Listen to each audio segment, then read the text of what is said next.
नमस्कार दोस्तों, स्वागत है आपका आपके अपने चैनल अमेजिंग ज्ञान सागर में। आज की स्टोरी है क्यों कहते हैं स्वाहा। हवन में आहुति देते समय क्यों कहते हैं स्वाहा। अग्निदेव की दाहिका शक्ति है स्वाहा।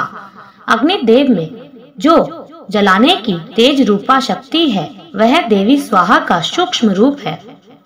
हवन में आहुति दिए गए पदार्थों का परिपाक कर देवी स्वाहा ही उसे देवताओं को आहार के रूप में पहुंचाती हैं। इसीलिए इन्हें परिपाक करी भी कहते हैं। सृष्टि काल में परम ब्रह्मा परमात्मा स्वयं प्रकृति और पुरुष इन दो रूपों में प्रकट होते हैं।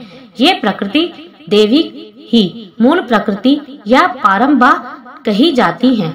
ये आदि शक्ति अनेक लीला रूप धारण करती हैं। इन्हीं के एक अंश से देवी स्वाहा का प्रादुर्भाव हुआ जो यज्ञ भाग ग्रहण कर देवताओं का पोषण करती है। स्वाहा के बिना देवताओं को नहीं मिलता है भोजन। सृष्टि के आरंभ की बात है। उस समय ब्रह्मांड लोग यज्ञ में देवताओं के लिए जो हवनीय सामग्री अर्पित करते थे वह देवताओं तक नहीं पहुंच पाती थी। देवताओं को भोजन नहीं मिल पा रहा था। इसीलिए उन्होंने ब्रह्मलोक में जाकर अपने आहार के लिए ब्रह्मा जी से प्रार्थना की। देवताओं की बात सुनकर ब्रह्मा जी ने भगवान श्री कृष्ण का ध्यान किया। भगवान के आदेश पर ब्रह्मा जी देवी मूल प्रकृति की उपासना करने लगे। इससे प्रसन्न होकर देवी मूल प्रकृति की कला से देवी स्वाहा प्रकट हो गई और ब्रह्मा जी से वर मांगने को कहा। ब्रह्मा जी ने कहा, आप अग्निदेव की दाहिका शक्ति होने की कृपा करें। आपके बिना अग्नि आहुतियों को भस्म करने में असमर्थ है। आप अग्निदेव की गृह स्वामिनी बनकर लोक पर उपकार करें। ब्रह्मा जी की बात सुनकर भगवान श्री कृष्ण में अनुरक्त देवी स्वाहा उदास हो गई और बोली, परम ब्रह्मा श्री कृष्ण के अलावा संसार में जो कुछ भी है सब भ्रम है। तुम जगत की रक्षा करते हो। शंकर ने मृत्यु पर विजय प्राप्त की है। शेषनाग संपूर्ण विश्व को धारण करते हैं। गणेश सभी देवताओं में अग्र पूज्य हैं। यह सब उन भगवान श्री कृष्ण की उपासना का ही फल है। यह कहकर वह भगवान श्री कृष्ण को प्राप्त करने के लिए तपस्या करने चली गई और वर्षों तक एक पैर पर खड़ी होकर उन्होंने तप किया।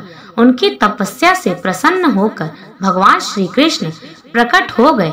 देवी स्वाहा के तप के अभिप्राय को जानकर भगवान श्री कृष्ण ने कहा, तुम वाराह कल्प में मेरी प्रिया बनोगी और तुम्हारा नाम नागनजीति होगा।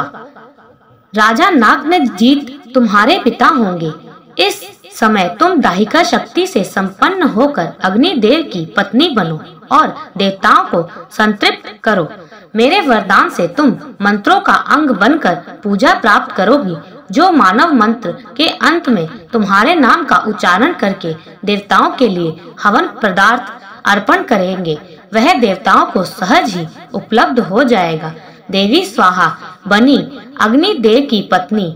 भगवान श्री कृष्ण की आज्ञा से अग्निदेव का देवी स्वाहा के साथ विवाह संस्कार हुआ।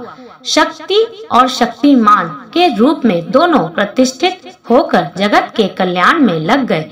तब से ऋषि मुनि और ब्राह्मण मंत्रों के साथ स्वाहा का उच्चारण करके अग्नि में आहुति देने लगे और वह हव्य पदार्थ देवताओं को आहार रूप में प्राप्त होने लगा।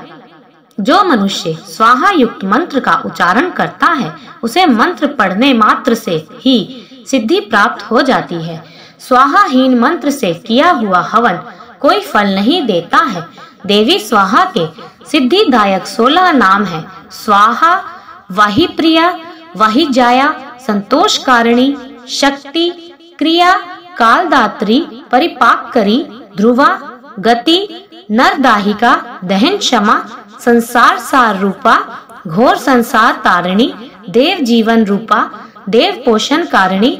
इन नामों के पाठ करने वाले मनुष्य का कोई भी शुभ कार्य अधूरा नहीं रहता। वह समस्त सिद्धियों व मनोकामनाओं को प्राप्त कर लेता है। धन्यवाद दोस्तों। ये स्टोरी आपको कैसी लगी कमेंट्स करके जरूर बताइएगा।